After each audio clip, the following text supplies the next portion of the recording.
subharmonica.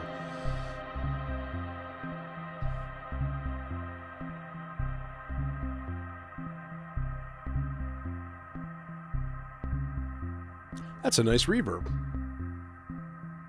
That's a real nice reverb. Okay, let's tame this beast. Okay. Now, one thing I do like to do when I'm doing this is have a reference pitch. Actually, let's put it in here. There we go.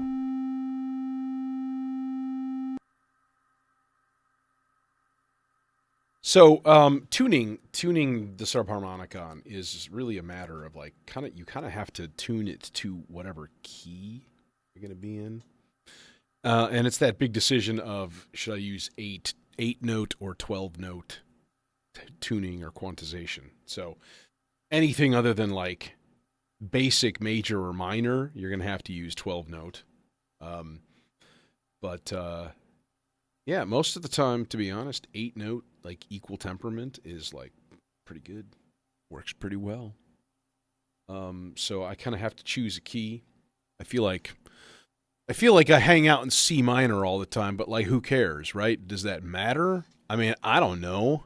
I guess it kind of does to me, but it shouldn't. It should just be like, okay, who cares?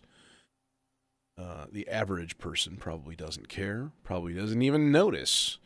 So, yeah, onwards and sideways we go.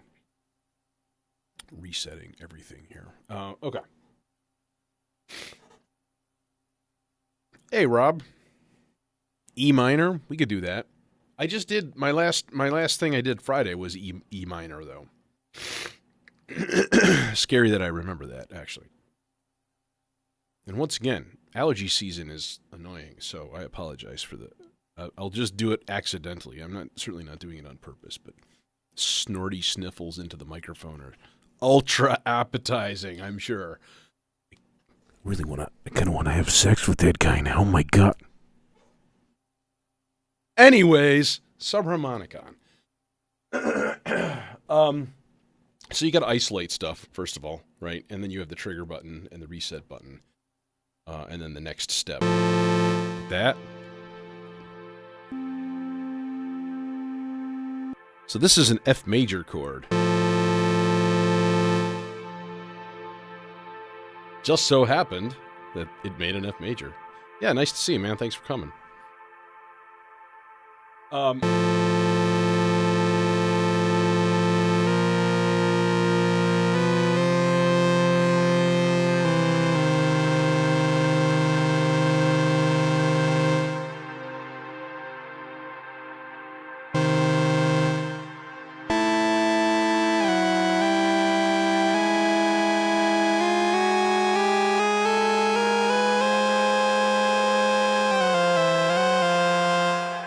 I need to reset my reference pitch. Okay, so.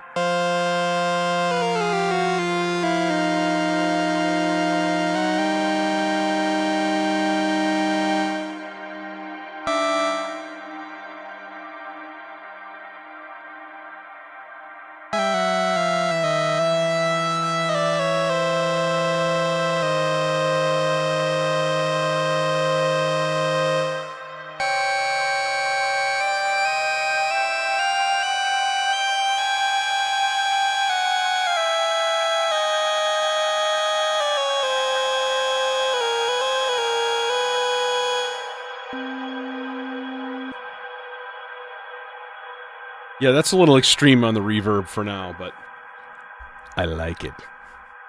I'm all about the giant reverbs. Nope.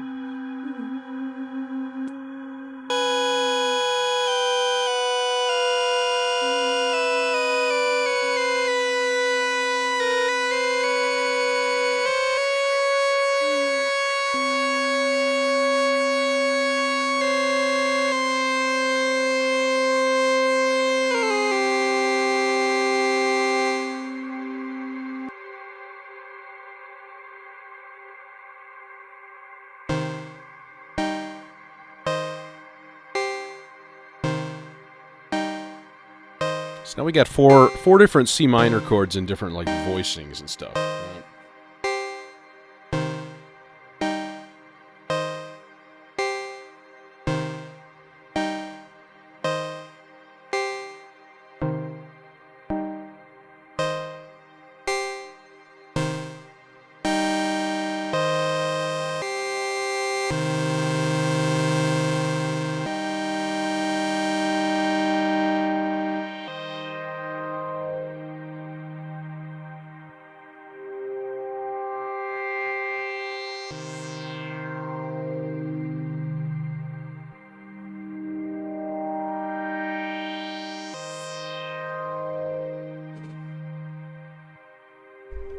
All right.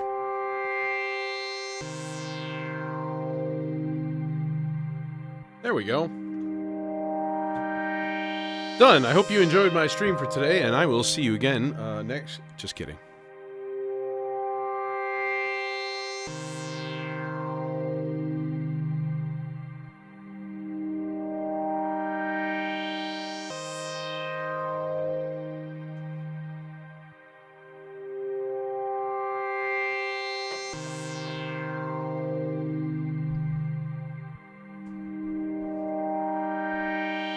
All right. Thing number one. Let's put this into the loopbot. And yeah, I'm gonna do that because, well, first of all, because I can. Second of all, because I think that this slowed down would be really, really cool.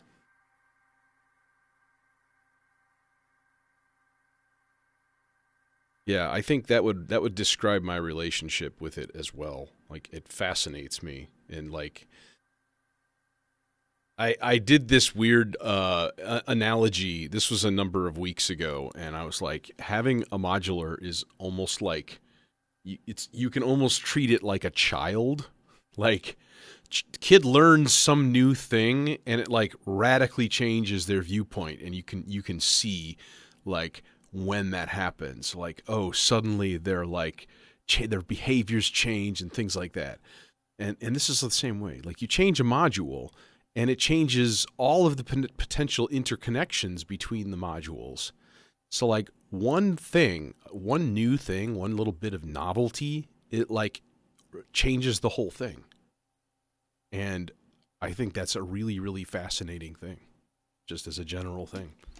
I said the word thing like 9,000 times. And that's a little bit much. Anywho, let's, you know what? I probably should monitor the output of this thing.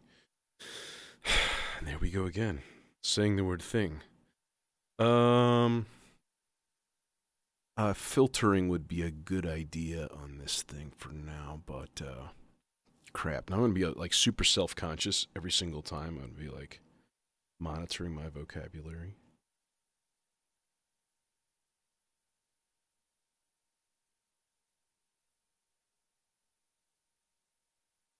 Hey, Francisco.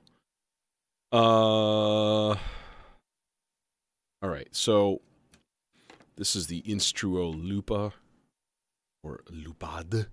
They just say it's pronounced looper. And I'm like, okay. It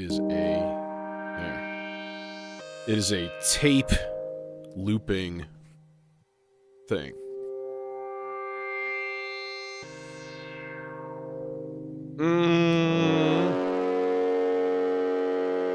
Okay, that's obnoxious, and I hate it, and I hope I never hear it again. Let's do something. Let us instead break the signal chain and throw... Let's get a chorus going on...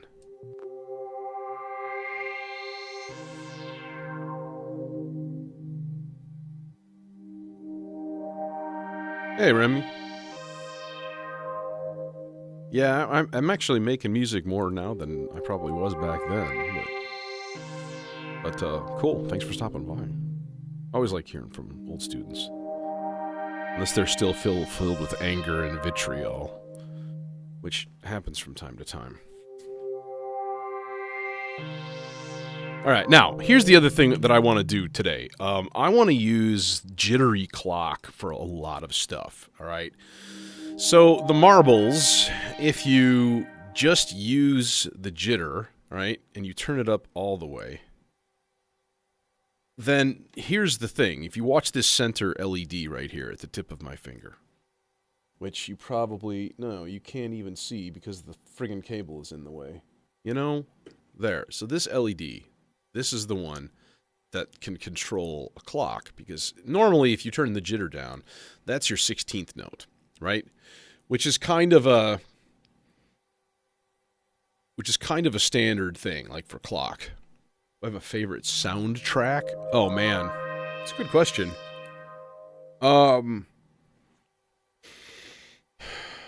Vangelis's soundtrack to Blade Runner is like really, really good. Old school, you know. Interstellar, dude. Interstellar is so good. Like the soundtrack for that is absolutely amazing. There, clock input on the subharmonicon. There. So it's a jittery clock, though.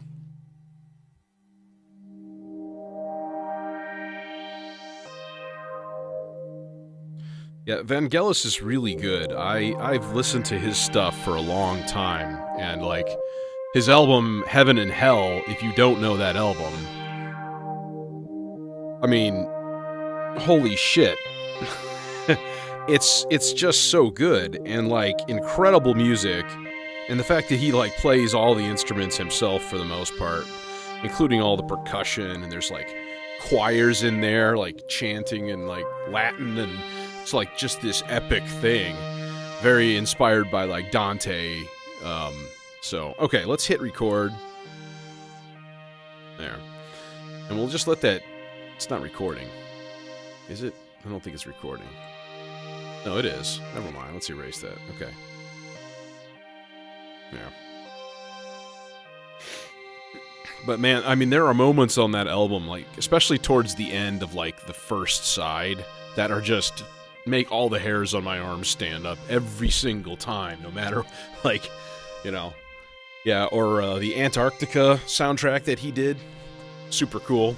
That's single-handedly responsible for my love of clapping sounds with tons of reverb. There. Okay. So we got it in the looper, and it's hanging out, and it's doing its thing, right?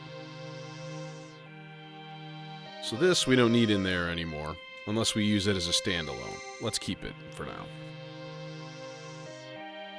All right, but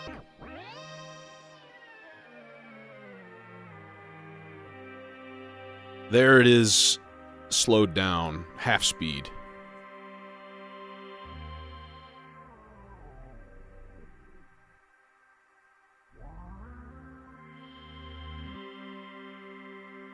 Yeah, Alpha's really good too.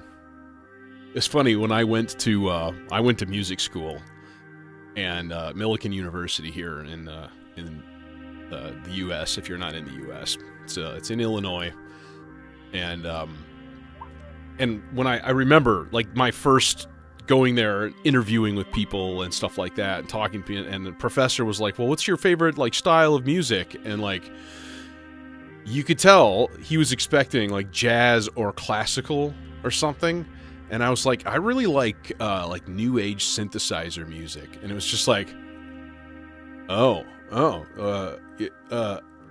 that's cool. Like, and then later on, the same professor said something like, yeah, some of that music is like, it's like just getting into like a lukewarm bath. You know, it's not that satisfying, but it's okay. And I was just like, okay, I will agree to disagree there, but that's fine. Yeah, so that's some funny shit. Also, you know what's not funny is how awesome the Aurora is going to sound on this. I kind of want to go quarter speed, to be honest. I kind of want it even slower than it is. All right, so the green lighting is maybe not the best idea because I can't tell colors. But yeah. It's weird. Oh, the Aurora. Oh, God. There it is. No reverb on the track. This is just the Aurora.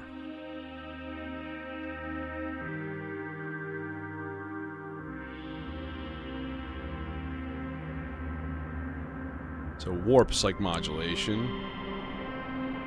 Kind of don't want that, but blur is really cool.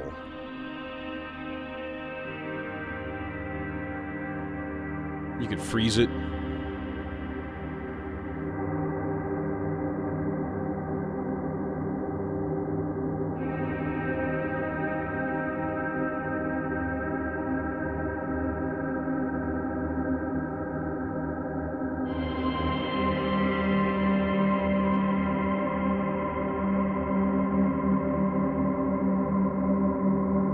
So, like, that, you know, super cool. Super cool. Okay, let's do a thing.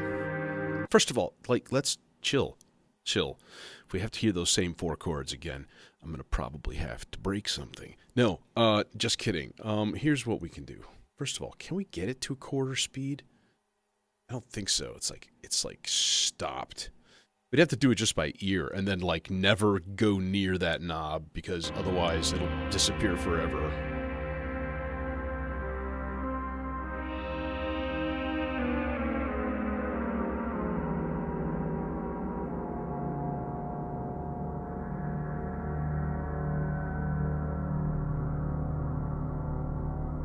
I think I missed it by 1.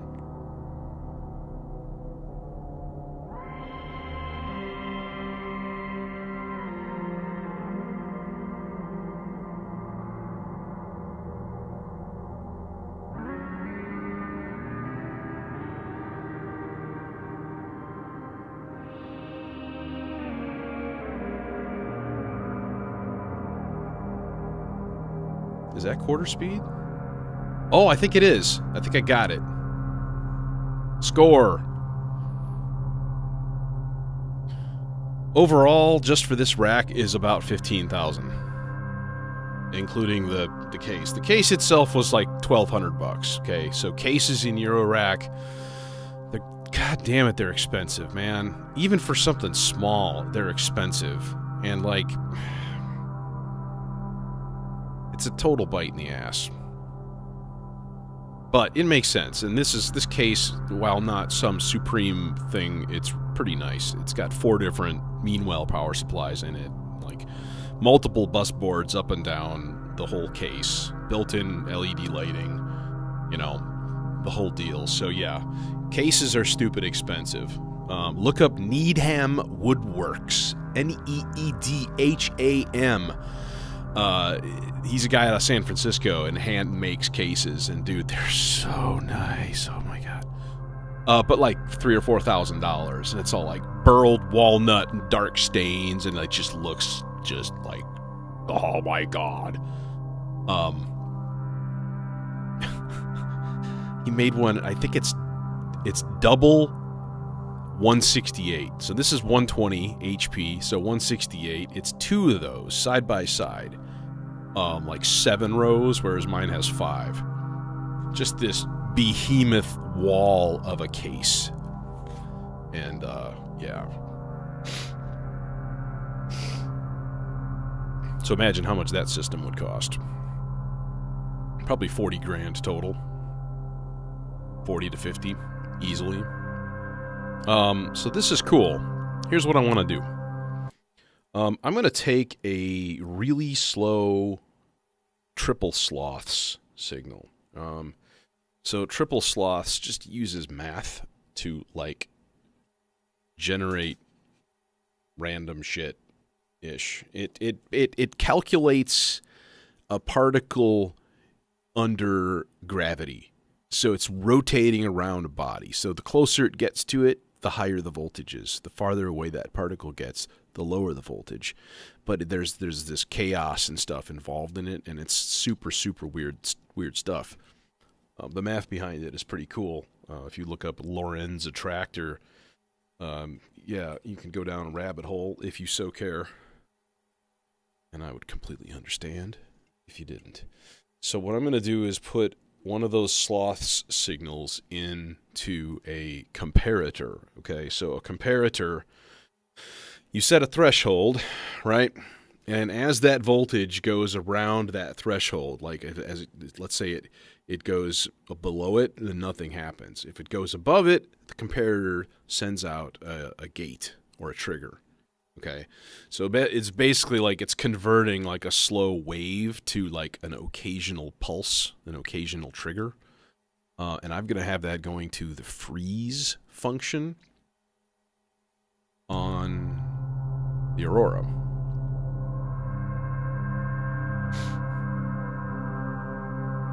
So theoretically, it should just be like pop, and then like you'll hear the blur of that sound. But this is a really, really slow cycle. If I put it in here, well, no, maybe not. I think I need to turn the... Oh, there it goes. It just did the thing. And then the freeze turned on.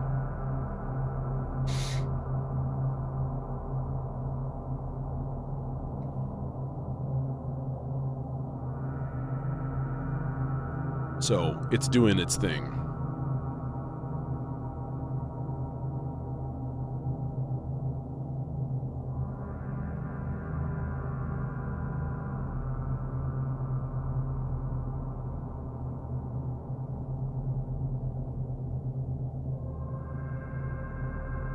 It might be better in that one because it's faster. It seems to me like this is a latch. So it gets a signal, it latches on. It's going to need another signal to latch off, and it did. Perfect. Okay, that's pretty much exactly what I was looking for. So just kind of semi-randomly turning on and off.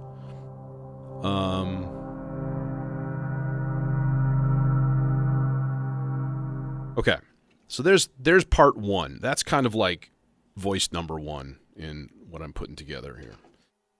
Voice number two, let's do the same damn thing, but into the R-bar. The R-bar is a granular synthesizer. So here, let me hook the R-bar up so you can actually hear it happen live, because if you're not familiar with this stuff and you're interested, I'm an educator, see?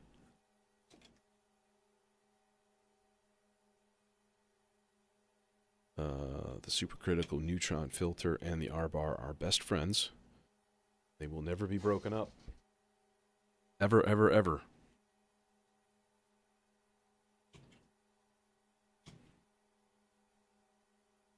There. So now we've got sort of like two styles of like pad, sound, goo.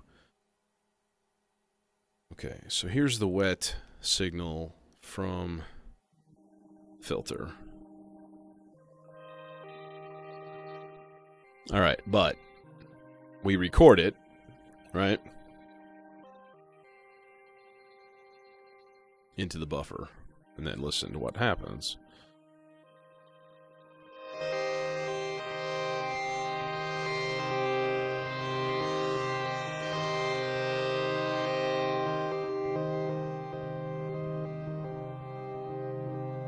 Yeah, so we don't need that anymore.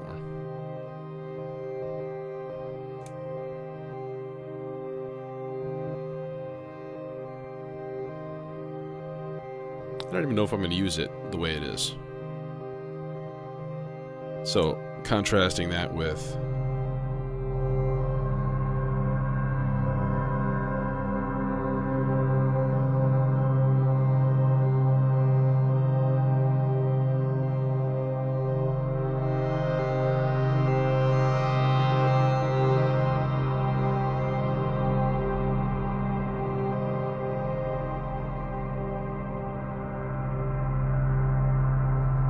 Okay. All right, let's do something here. I'm actually going to... Will the cables reach? No, they fucking won't. Boo. Okay. I'm gonna run the tape loop thing through a filter, and I've got the perfect one for it. We're gonna throw it into the Morpheus filter. Do you think that's air you're breathing? Says the Morpheus filter.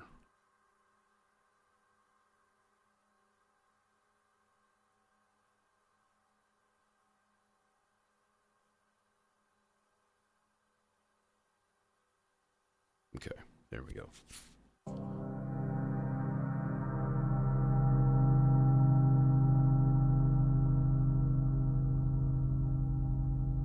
So what I want to find is a nice high-pass filter.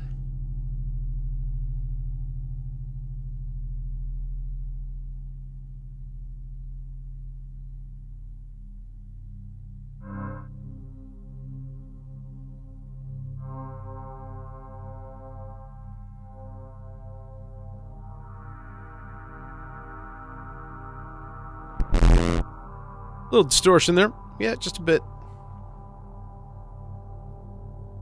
Thanks, man. And thanks for coming. Yeah.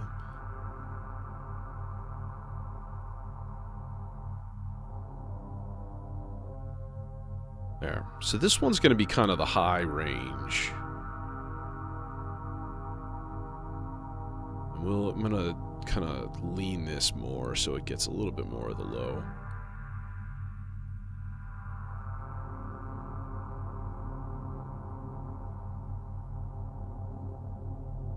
Oh, I see how that works.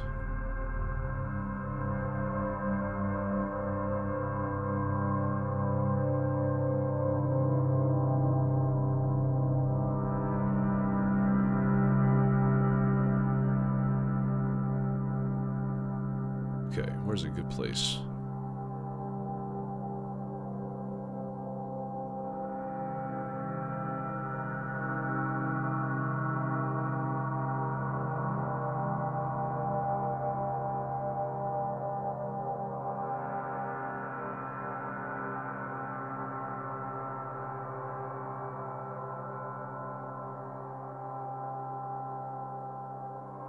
Frequency of the filter.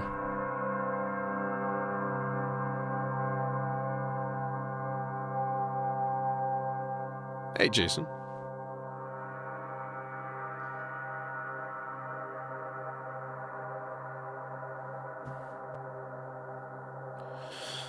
Welcome to the Subharmonicon song, where all sounds will be generated by the Subharmonicon. Just kidding, they won't. But that's pretty much what's going on so far.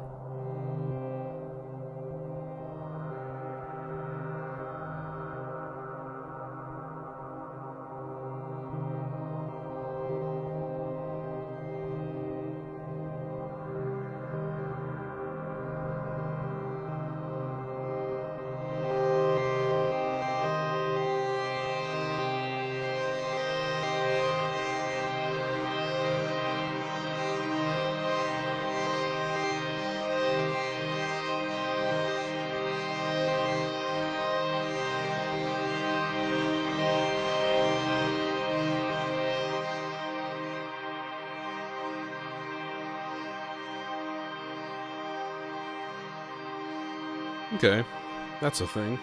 That works.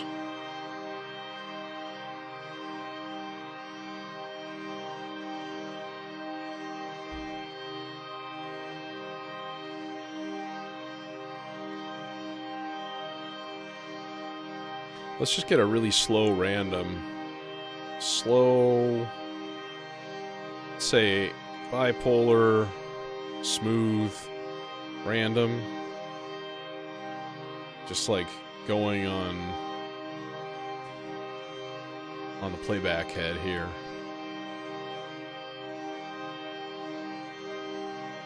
Yeah, those are modules that you put inside.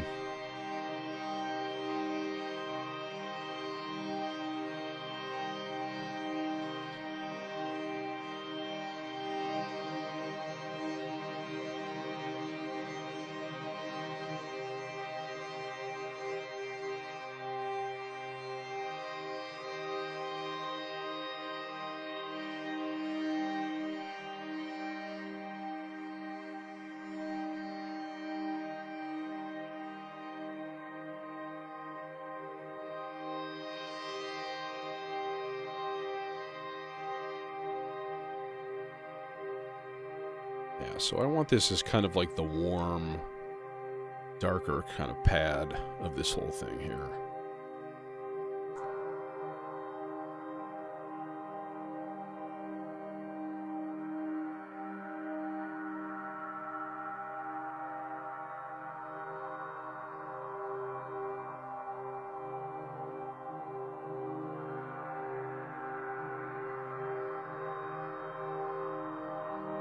Oh, nice. Yeah, I have a deep mind. Fortunately, Jake from Signal's Music Studio borrowed it like gazillion years ago. I'm not really complaining, actually. I have too many synths, so I tend to lend them out to people. Alright, let's come back to that. Let's find some more.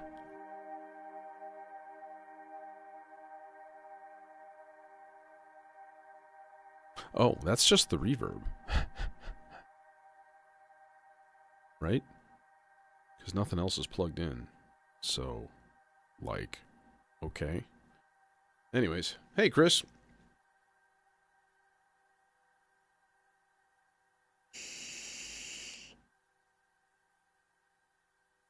I don't know. Hard to say. You mean that I've played or owned?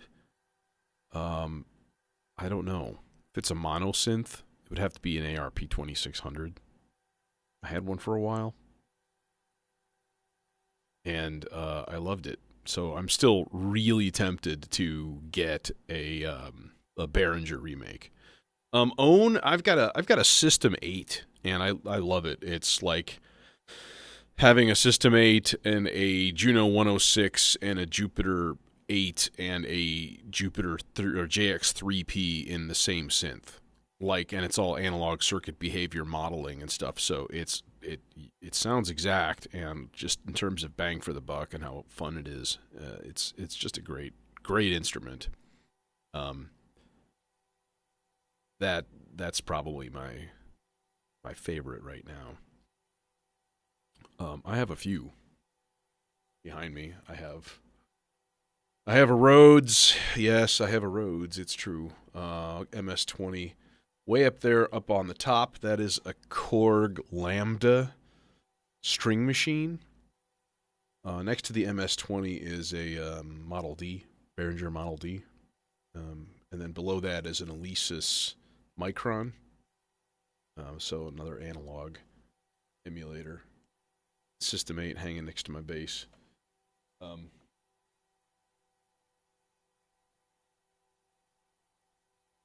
Yeah, I think the System 8 is an amazing instrument. So, but yeah, I don't, that's kind of one of the problems. I don't really have anything right now that just like stands out and just thwaps me around a bit. Like, that is super, super cool. Hydrasynth, maybe. Hydrasynth is at school. I don't have it here in the studio.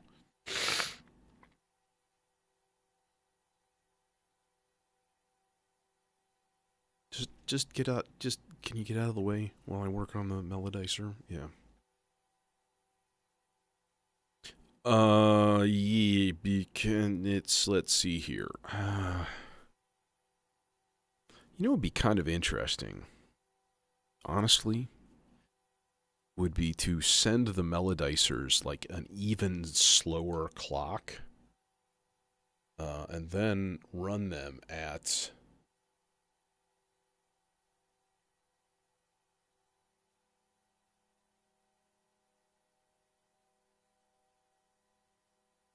and then run them in like 16th notes, but then the 16th notes will be slow. So let's try that. And we are going to use blue cables. Huzzah. I don't know what to do with this. Oh, God. So many choices.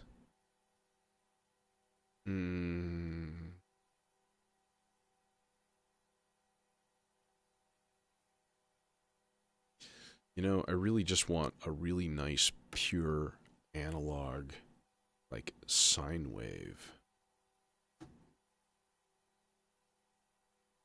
Maybe a triangle wave. I'm probably not even going to filter this, to be honest. But envelope to VCA.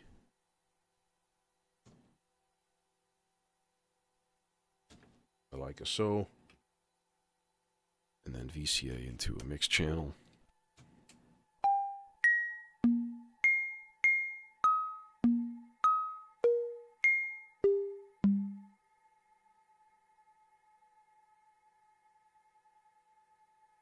but then we drown it.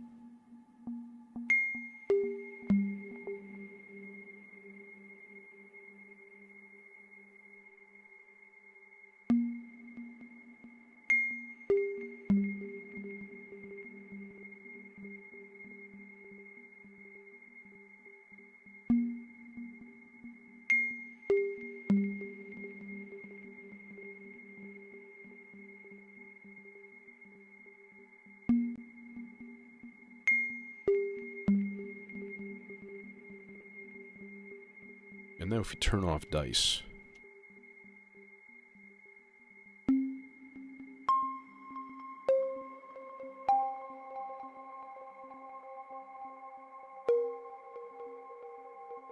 Yet, literally, at this point, clock doesn't even matter. Other than it's using eighth notes for what it's doing.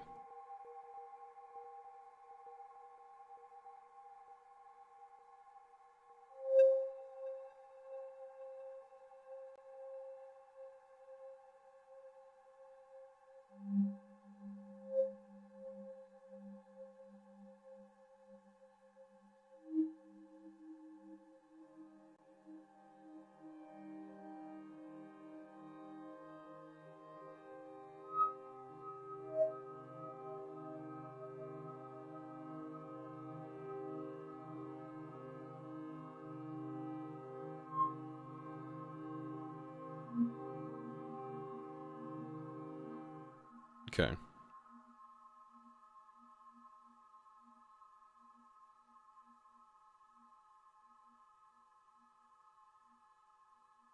I'm like, is there anything interesting we can do with this? And then yes, there is. We can use the pulse wave. Yeah, now we're talking. We can use the pulse wave and then throw a randomized envelope onto the pulse width.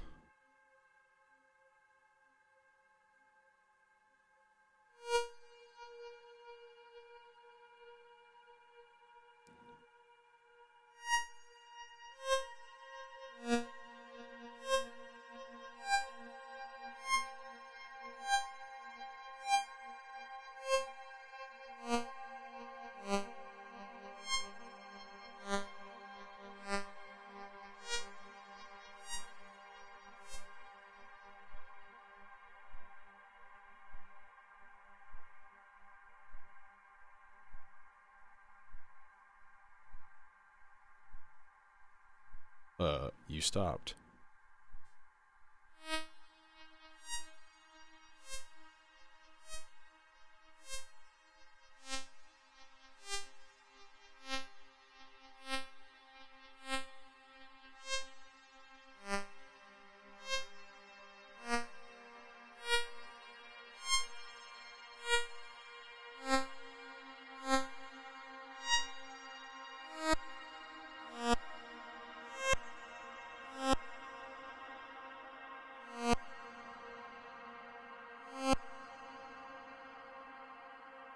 Hate to say it, but that's going to need a filter.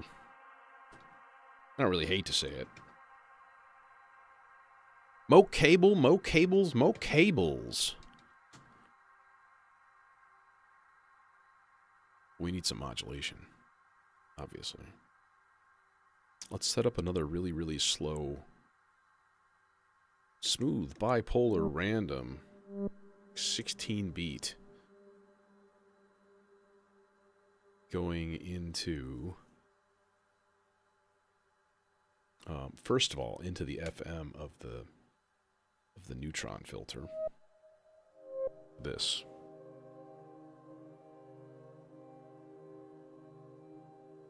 Except I'm dumb because I just used like the wrong cable color for that. Because that's purple voice, so we should keep it. So. And then, let's see. How about the same kind of thing on channel 1? Slow, 16 beat, bipolar, smooth, random. Go! Do your thing.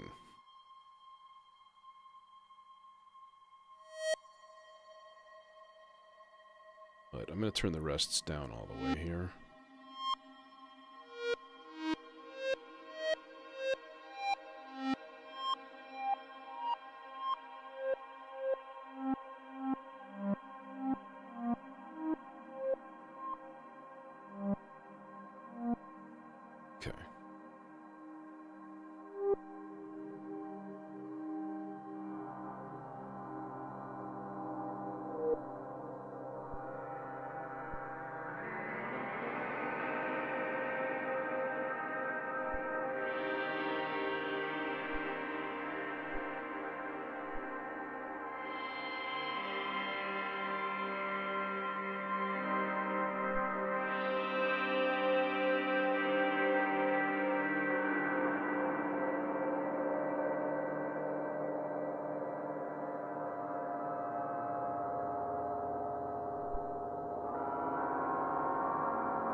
That depends on the module. So for that last voice, for example, for this little whip thing that keeps going, or that occasionally does go, so it's being controlled by the melodizer down here, right? This is a volt per octave. That's going to the Weston oscillator here. Output is going into a VCA, output of the VCA into a filter, output of the filter into the mixer. Okay. But then I'm modulating the filter with stuff. So I've got an envelope here, I've got the slow random thing going on there.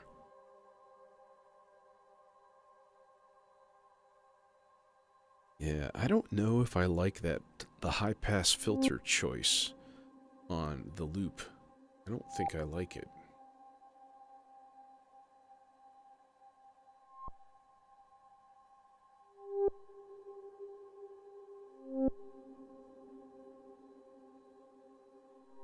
Man, where the heck was that?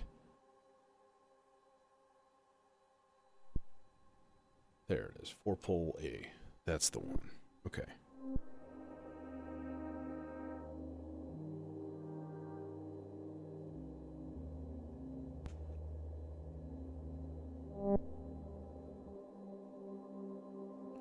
Right, that's resonance, and we don't really want that. But I do want... No, not that. I'm going to crank the gain up. About 10 dB per channel. There we go. Now we're talking.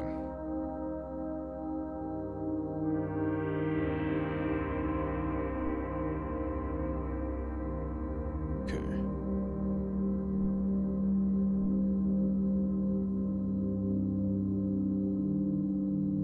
And what I try to do is to keep each voice color specific. So if you look at all of the, well, I have green lighting, so that doesn't help. But the green patch cables, right? They start at the looper, right? And then they go into the filter goes into the Aurora goes into a mixed channel. But the modulators that are working with the looper and the Aurora are also green. So you can spot, like trace the voice all the way through if you so desired. But yeah, the Aurora just froze, so that's cool.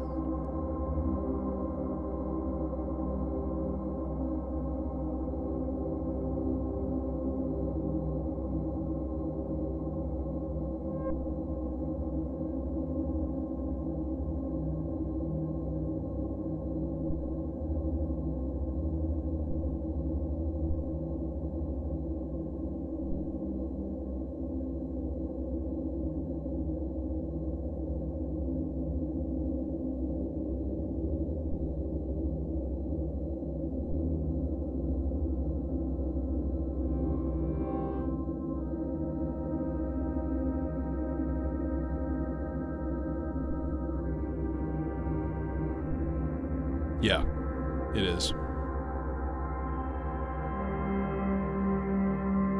It's a unique reverb module, let's say.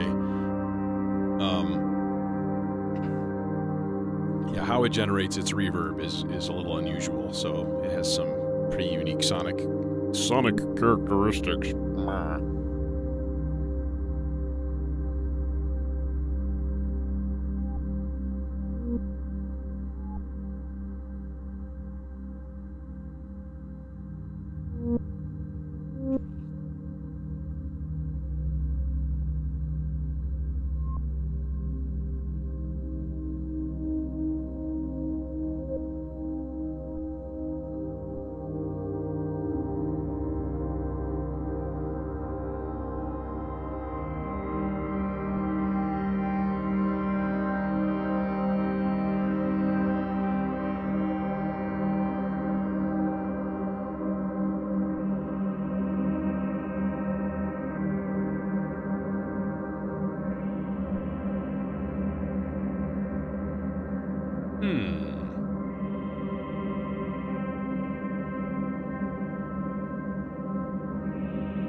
I have an idea.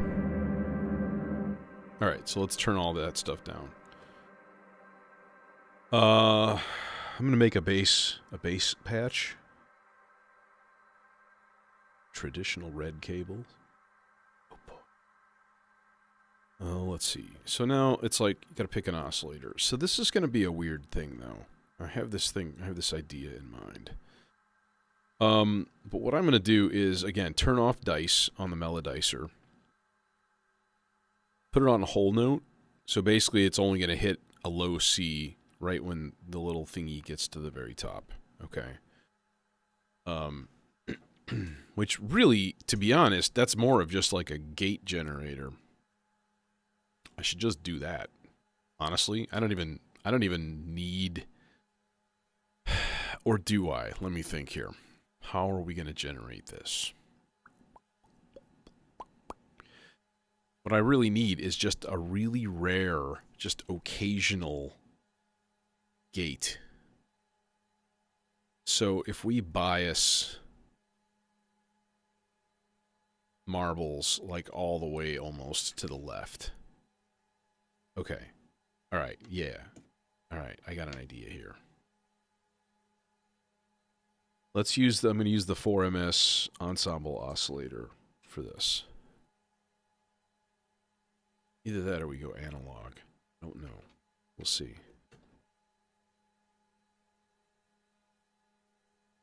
All right. So this guy like so. What I want to do is do a bend so that every single time that C plays, which is not going to be common, it just goes like boom. And it... Yeah, you could. Theoretically.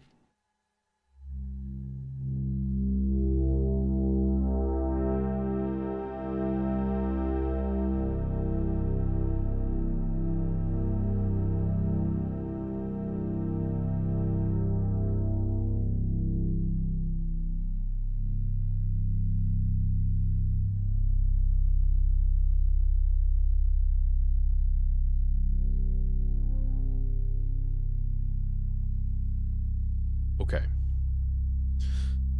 So, here's kind of what I want to do.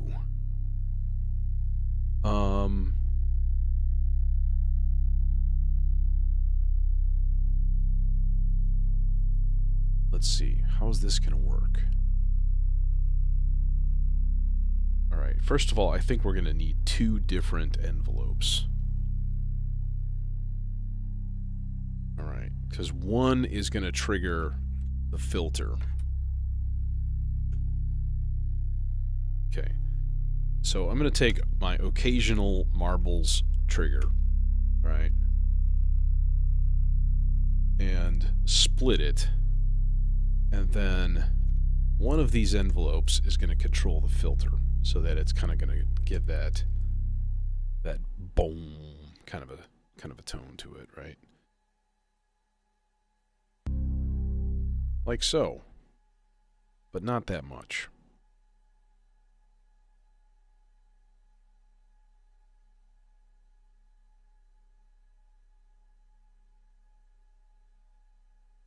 Do it. Do it. There it is.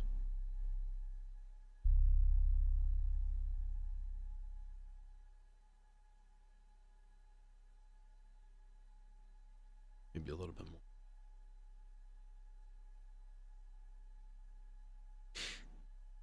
This is the challenge of making slow generative stuff.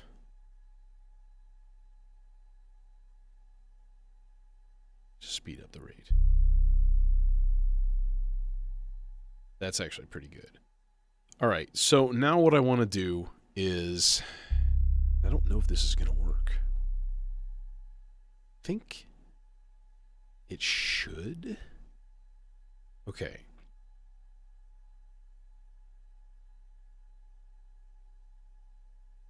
So I'm going to take the second envelope and invert it.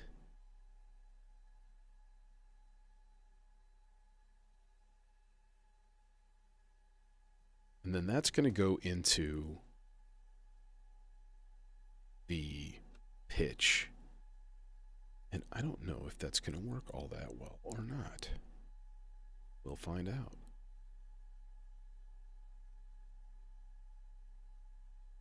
Okay. Turning up the rate again.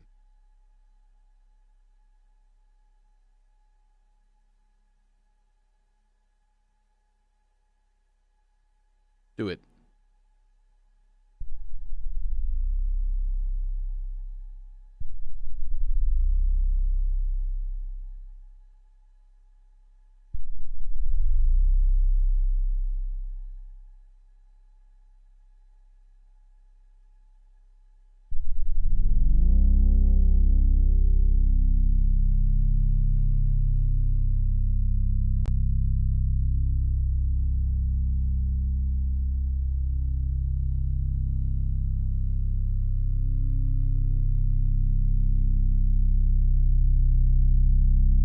Do it.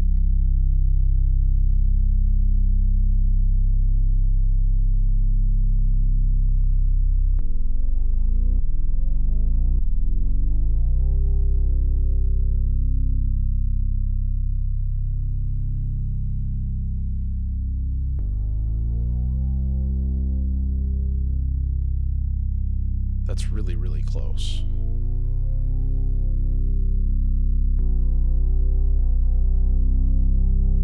That's more like it.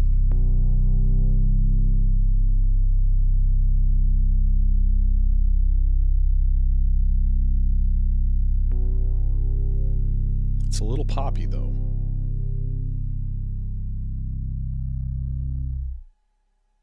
So now, theoretically, every time it hits, it should just be like boom.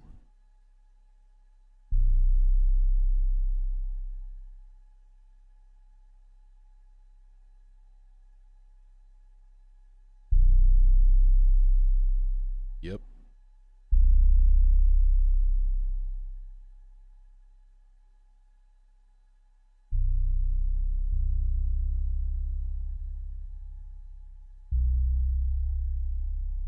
So now jitter all the way up, rate down. And just every once in a while, that thing will just be like boom. And we didn't have to use the melodizer at all.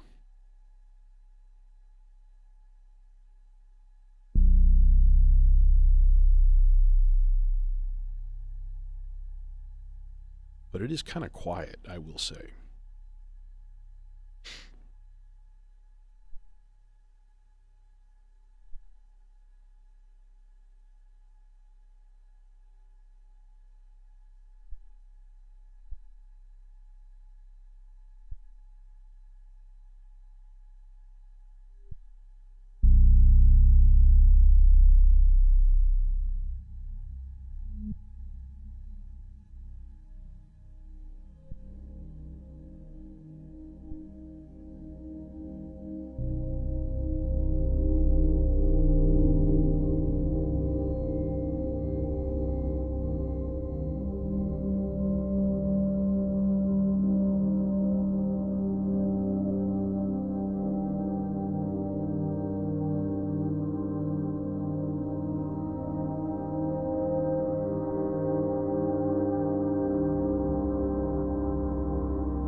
I'm still not sure about that bass, about the bend.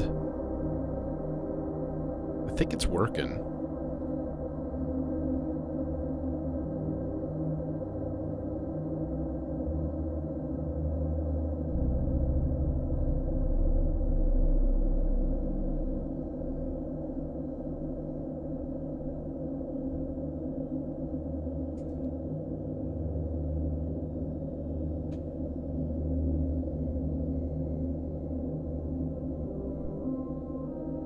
It's hard to hear. It's just so freaking low. It's like, is it working? Is it in tune? I don't know. Let's just roll with it. No idea.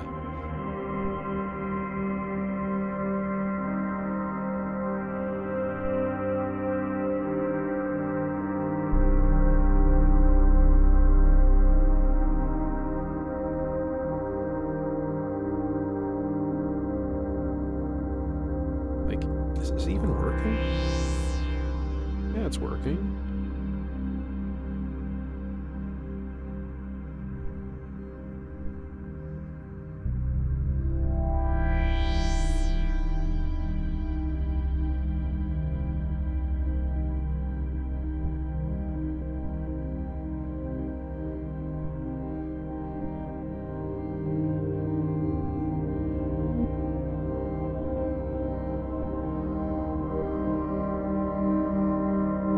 Let's just forget that.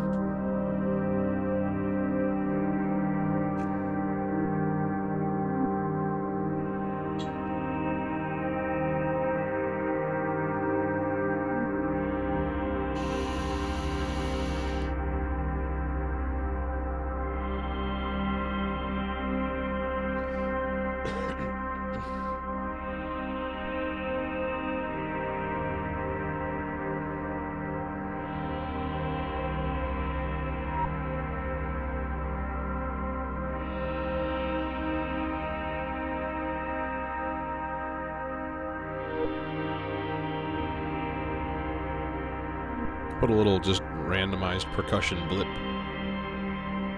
Like,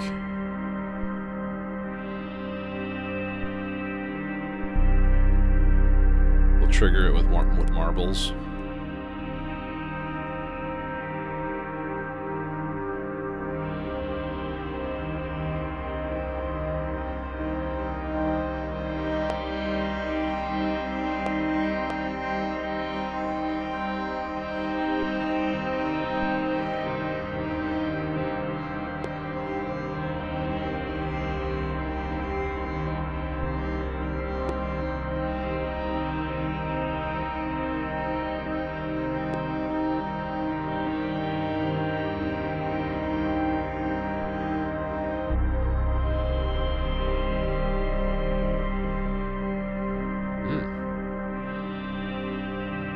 Got a little bit intense for a while there. That was kind of cool. Yeah.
Like,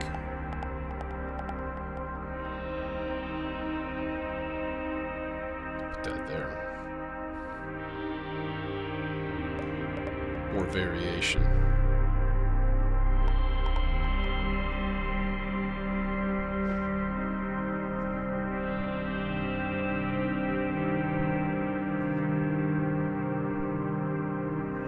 I'll be honest, I'm also vaguely regretting putting resonance on the subharmonicon. I should have left it off, because everything is running through resonant filters, so, you know, could have just added it later. What I haven't heard yet is the little bing, a little whip.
Let's try something interesting.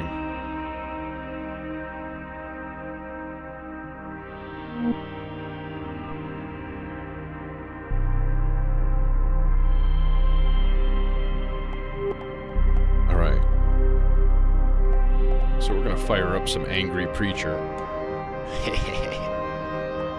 Hello. Hello, Arbar. Nice to see you again.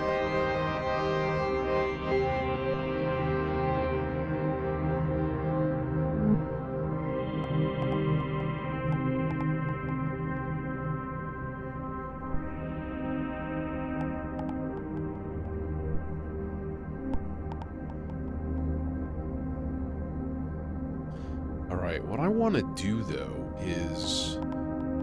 I don't know if I can do this. Can I do this? Can I modulate white noise?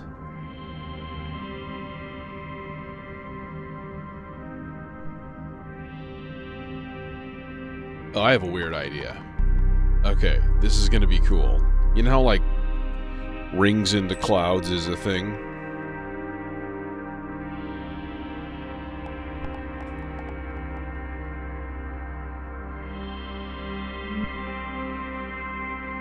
So I'm going to use the voice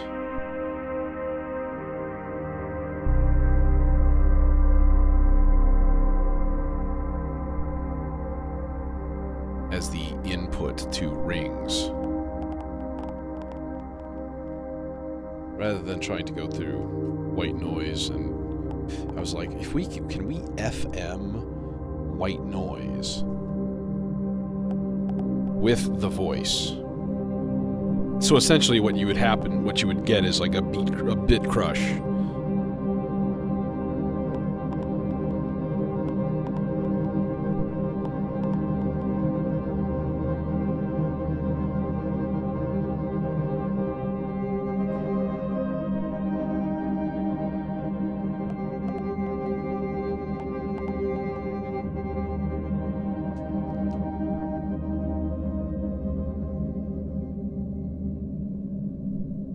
man, the wet reverb send on that is just not nearly as expansive as I would have liked. Hey, Undermined. Okay, I have a thing going here, and I don't know what it's going to sound like.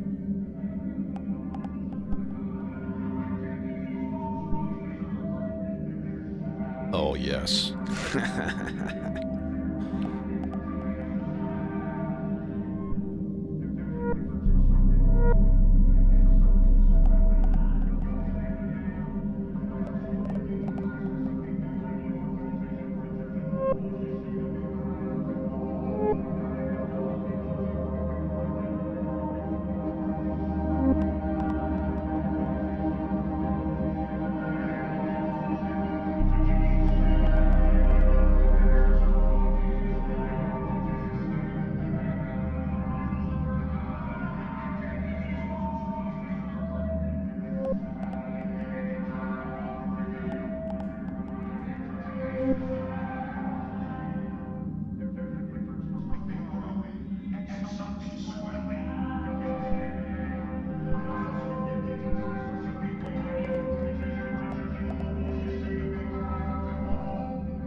Except we have clouds.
Phantom voices that just pop out of nowhere.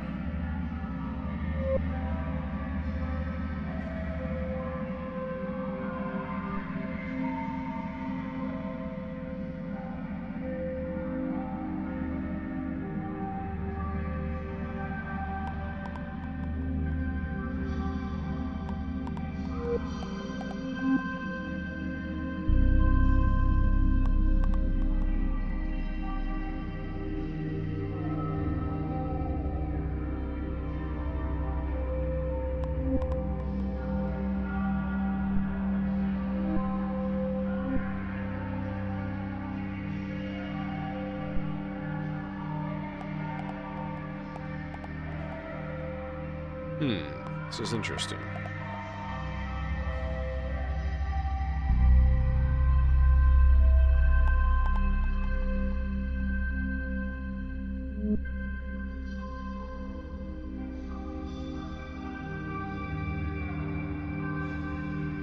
Oh no, we can just do a separate gate out. Okay. So I'm gonna run 2 random cycling envelopes. They each have a gate out. Alright. I'm gonna run them through an AND gate to do the strum.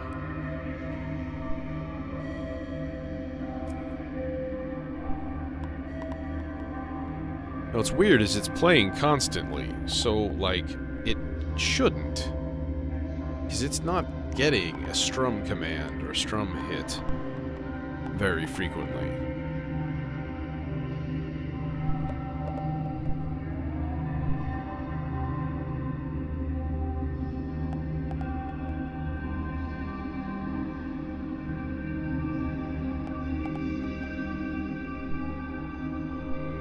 No, I don't.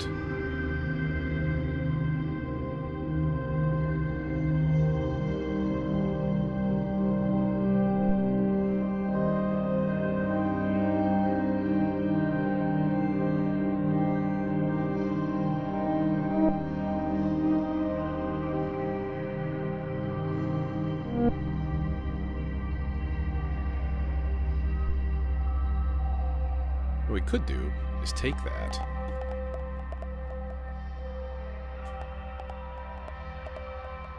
And also use that gate signal to freeze the clouds.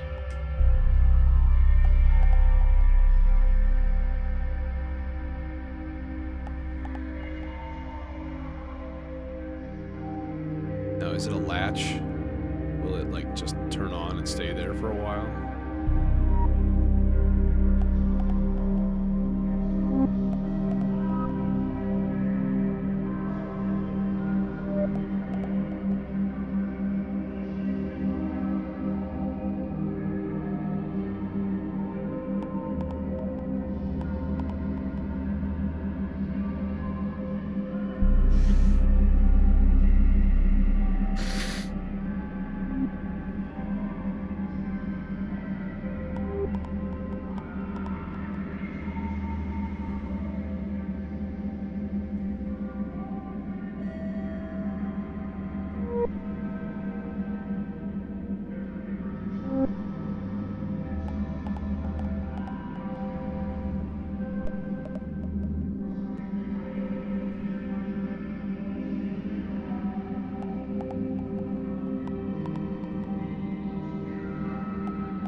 Hey, MK.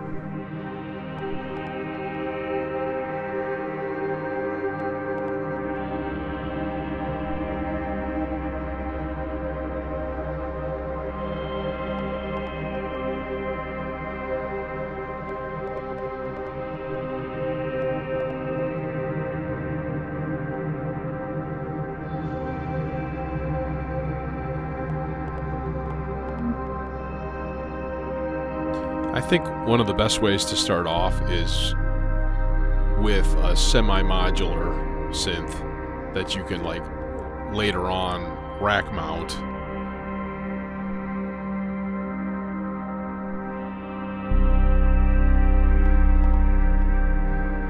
Unless you like already know kind of what you're doing. If that's the case, then yeah, buy a case and then just get a couple of things.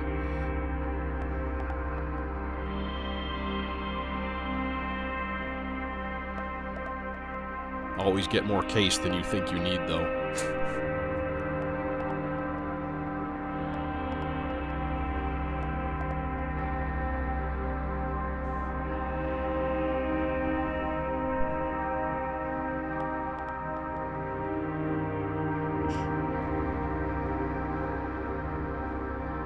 Like, I would never want to buy a module and then have no place to use it. It's like, imagine if you were a guitar player and you bought a guitar, but it had no strings, and you couldn't put the new strings in it for like months. That'd be weird.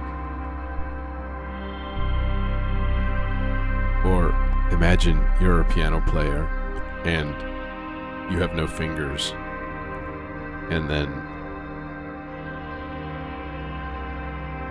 Never mind, that's all I got.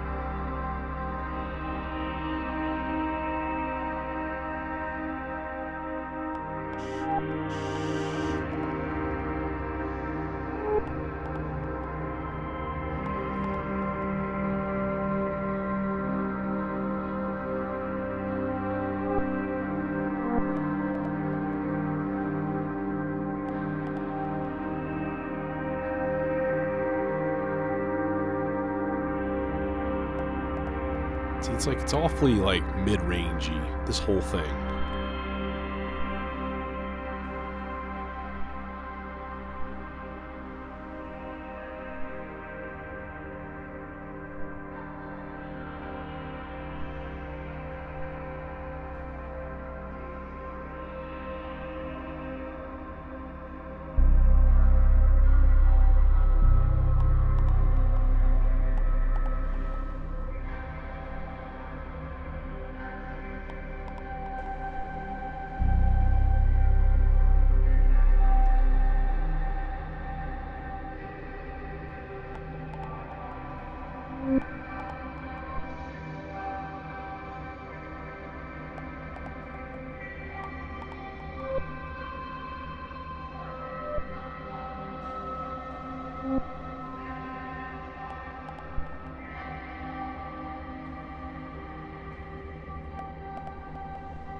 A semi-modular is...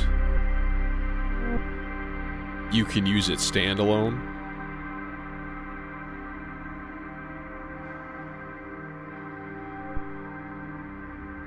Like, if you had a subharmonicon, right, you could just set this. You could just set it on your tabletop and use it. And then it has patch points so that it's kind of modular. But then if you want, you could pull it out of its case and stick it in a Eurorack and just have it part of your modular. Which, to be honest, is not a horrible idea with a subharmonicon, assuming you know how to use it and stuff, because it's a little odd. It is an odd duck synth. I keep looking at those folk tech, weird like drone machines with like copper antennas sticking out, like that. And I'm very intrigued, and I'm like, I kind of want that, but it seems like a bad idea. Okay, well, I really like the voice going through rings. That's a win.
Could a person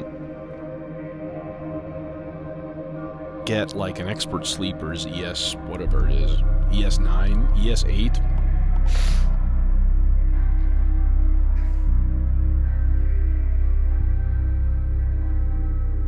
No, I wouldn't even need that. Completely bypass the Eurorack mixer. Like, 100%. Like, get an external mixer with, like, multi-band EQ on each channel. And, like, digital effects.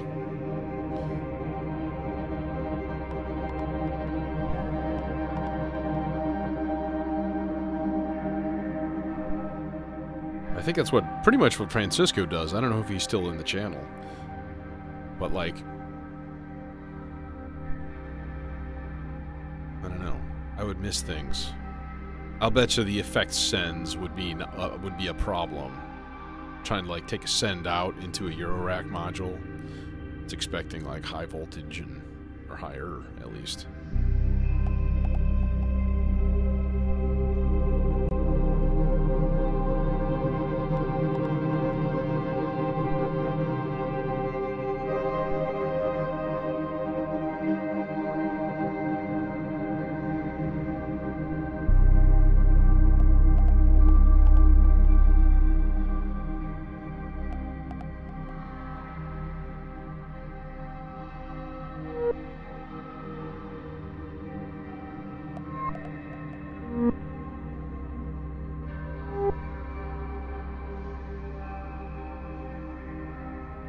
Here's what I wanted to do with the bass.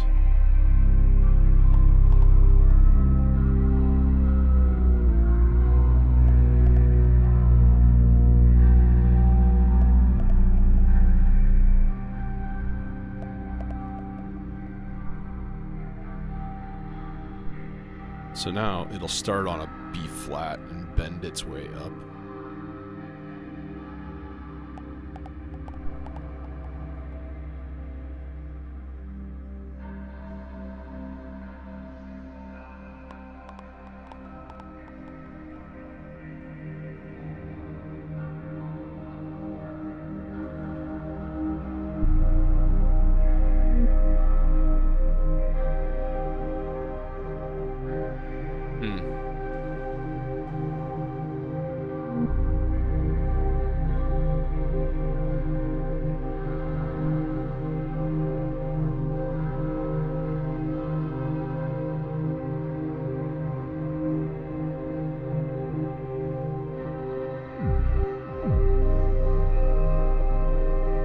Yeah, that's not going to work.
But we've had the blood applied!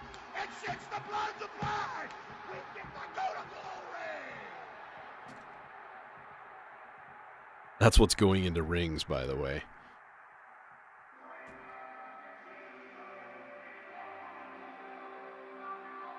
We've transformed an angry, freaking out preacher into musical loveliness.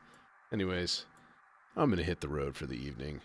I will try to be back tomorrow, but I cannot promise anything during the week. The only sure bets are Sundays and Fridays, but probably tomorrow too. So, anywho, yeah, that preacher brother needs some Paxil.